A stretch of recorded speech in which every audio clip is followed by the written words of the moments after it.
Welcome back. Chapter 18. Monday, June 5th, 2017. After her interview with Mr. and Mrs. Sabold, Sydney asked to visit with Marshall. It was agreed that Derek would not record as the Sabolds worried that sensory overload would cause Marshall to shut down. Maybe after Marshall got to know her, the Sabolds suggested he be open to a documented interview. Sydney was looking for ways to show the audience who Grace was before Sugar Beach, and meeting her brother would only help her efforts. If it led to a recorded interview later, all the better. He's going to ask you to play a game of chess, Glenn Sabold told Sydney before she entered Marshall's room. Chess? It relaxed his brain and takes the edge off his anxiety. All he's known since he was a little kid was how to compete. He can't do that on the football field anymore. Hasn't touched a football since the accident. But somehow with chess, it makes him a normal kid again. Hell, he's not a kid anymore, but when he plays chess, it reminds me of the old Marshall. Is that how you two connect with him? Sydney asked. Glenn shook his head. Gretchen and I haven't played chess with him for some time. He's 35 years old, but having to rely so heavy on us has caused a teenage type rebellion in him. I told him you'd play, if that's okay. Sydney nodded. Of course, if it helps him answer a few questions. Hell, he'll talk your ear off during a game of chess. If you need anything, let me know. I'll be in the living room. I'll let you know when we're done. She knocked softly and then opened the bedroom door. Marshall sat in his wheelchair staring at his computer screen. Can I come in? Sydney asked. Marshall shrugged, so Sydney walked into his bedroom and closed the door. I was hoping to talk with you a little bit about Grace. No cameras. They said you played chess, Marshall said. Yeah, I love to play. Marshall maneuvered his chair away from his desk and pointed to his closet. You'll have to get my chess set down. Sydney pointed to the closet. In here? On top, Marshall said. Sydney opened the closet door and stood on her tiptoes to peer at the top shelf. Next to the shadowed football trophy, she found Marshall's chess set stashed away in a satchel. She pulled it off the shelf. Your parents told me you haven't played for a while, Sydney said as she handed the chess set to Marshall. Not with them, he said. He turned to the table in the corner and slid his chess set out of the sack, which consisted of two pine wood cases that each held the competing black and white chess pieces. Opening the first case, Marshall revealed elaborately sculptured figures. The characters were seated in a thick protective foam inside the chess case. 8 white pawns ran in a circle around the perimeter. The rooks, bishop, and knights made up an inner ring, and in the center sat the king and the queen. Marshall removed each piece and studied it before placing it on the board. Sydney sat in a chair across from him, amazed by the transformation. Marshall seemed to have an easier time with his motor skills when he handled the chess pieces. He sat taller in his chair, and his articulation when he spoke was more precise and direct. This is quite a chess set, Sydney said, opening the second case, which held the black pieces. I've never seen one quite like this before. It's a large row. The pieces are porcelain and handcrafted.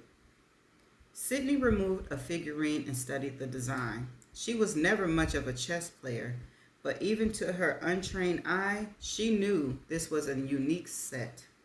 Medieval theme. The figures each carried long, stoic facial expressions. The king was decorated with a tall crown and an elongated beard. The pawns carried blank stares under their headdresses. These pieces are amazing, Sydney said. Grace gave it to me, Marshall said. After the accident, it was a way to pass time while I was laid up. I haven't played with it much since she's been gone. He pointed to the board once the assembly was complete. You can open. Sydney moved a porcelain pawn forward. Marshall did the same. It seems a shame to keep this chess set stored in the closet. Why haven't you played lately? I play online. Your dad says you won't play with him. He said that for 10 years. But the truth is that since Grace has gone, I haven't played with anyone on this board. Why? Marshall was quiet while he studied the board. Your dad thinks it's because you're angry with him, Sydney said as she moved another pawn forward. Marshall shook his head. No, it's because Grace asked me to put my set away after she went to jail. So I did. Today is the first time I've had it out since. Sydney smiled. You two played a lot, you and Grace. Used to, Marshall said, still scrutinizing the board. Your mom said you and Grace are close. As close as you can get when you never see each other. But Grace and I don't need to see each other. We have something that connects us. What connects you two? Marshall pointed to the bedroom door. They didn't tell you? Your parents? No. Grace was born with a rare type of leukemia. The only thing that would save her was a bone marrow transplant. My parents couldn't find a matching donor, so they had another child, me. I was a perfect match. Grace likes to say that part of me is inside her, so we'll always be connected. And we each understand that neither of us would be around if the other didn't exist. If I didn't come around, Grace would have died. And if Grace hadn't gotten sick, I wouldn't have been conceived. That's an amazing story, Marshall. They say they were always planning to have another child regardless. Marshall shrugged. Grace and I talk about this invisible string that connects us. We always feel it, even now when she's so far away. Marshall advanced his pawn. Sydney imagined the story of Grace's younger brother saving her life would play strongly into the intentions of changing the way America saw Grace Abold. But you still visit her, yes? Sydney asked, while she's been in St. Lucia's. Whenever they decide to go, they claim they can't afford to visit more than a few times a year. Sydney made another move. It's a long way for sure, and expensive. It's their daughter, Marshall said, moving another piece. Your mom told me a little about your accident. Marshall shrugged, keeping his focus on the board. Would you mind if I include your story in the documentary? Not just about the accident, but also about what you did for Grace to save her life. Why? Because it shows Grace in a different light than how she'd been portrayed for many years. I heard she decided to go into neurology so she could help people who had similar injuries as yours. She changed to neurology because she felt guilty. About the accident? Sydney asked. Marshall nodded. It's the same reason she brought me this chess set. Just another way to try to fix something that's unfixable. I'm sure everyone involved has regrets. Ellie, I'm sure, Sydney said. She was driving. Marshall remained silent as he continued to stare at the chessboard. I was hoping to ask you about Grace's friends. You two are close in age. Did you hang out in the same circles? Marshall shrugged. Before, not so much after. Before the accident? Marshall nodded. Can you talk about Grace's friends? Like who? Ellie, or Grace's friendship with Daniel. They are the only two friends who have stayed in touch with Grace while she's been in jail. Marshall let out a laugh. I can tell you anything you want about those two. Really? Anything? You know them that well? Marshall looked up at Sydney, finally taking his gaze off the chessboard. Ever since the accident, people assume that I'm unaware of what goes on around me, that I don't listen. Just because I don't drool over their every word doesn't mean I don't hear their conversations. I listened a lot while I was in St. Lucia's. Listened to who? Grace and her friends. Can you tell me about any of it? Sure, Marshall said, pointing at the board. It's your move, though. Ooh. The Girl of Sugar Beach. Friends. Part of episode 2. Based on the interview with Marshall Sabold. They sat in Grace's cottage sipping rum and Diet Coke. Ellie lay on the bed, legs crossed and with her back against the headboard as she stared at the television. Marshall sat at the table in the corner and arranged his chess set. We should probably get going, Grace said. Charlotte will freak out if we're late. She's already acting weird today. Do you think she knows? Ellie asked. Grace paused as she ran a mascara brush over her lashes. She was standing in front of the full-length mirror and glanced at Ellie's reflection, then at Marshall in the corner, before quickly shifting her gaze back to her lashes. Knows what? Ellie made an unpleasant face. That George Bush is president? Grace smiled. Probably. It's common knowledge. Do you think Charlotte knows or not? Grace turned from the mirror.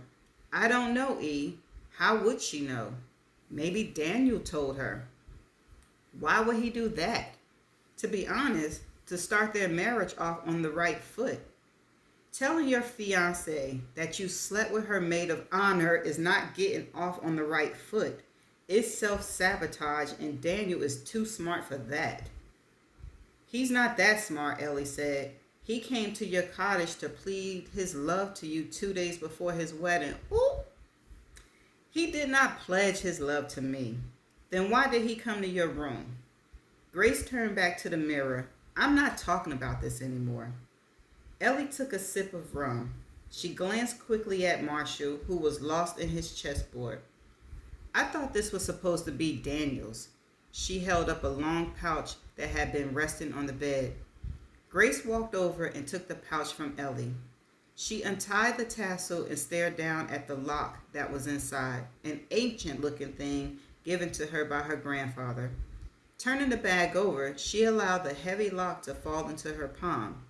Engraved on it were the names, Grace and Julian.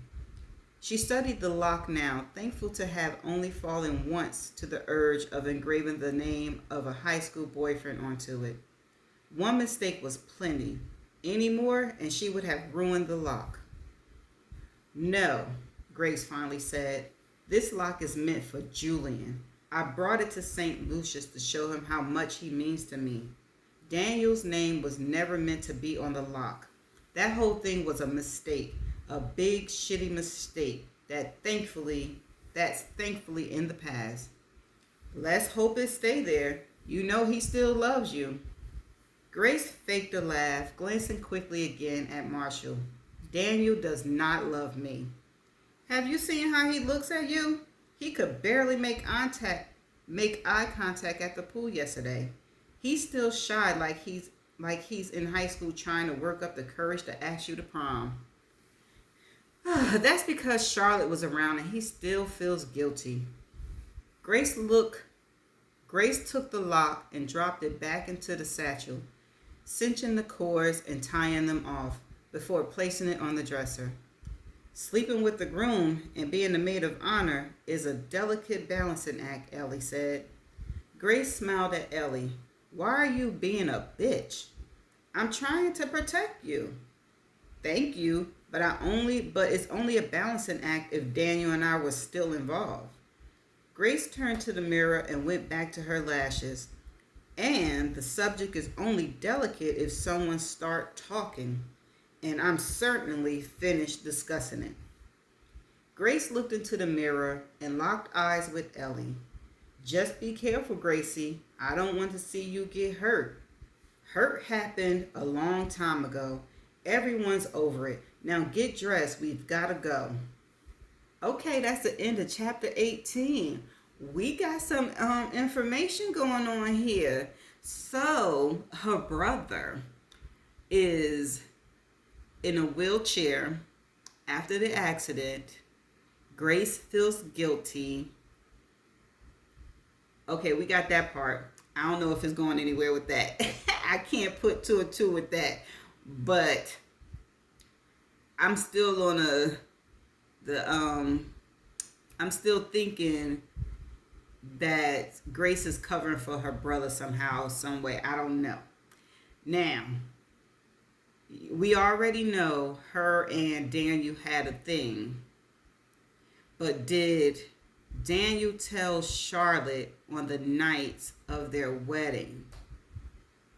But that don't make sense as to why anybody would kill Julian. Oh well, okay. we gonna have to find out. Stay tuned. That's all I got. My head is still spinning. Y'all still spinning? I'll see y'all in the next chapter. Bye.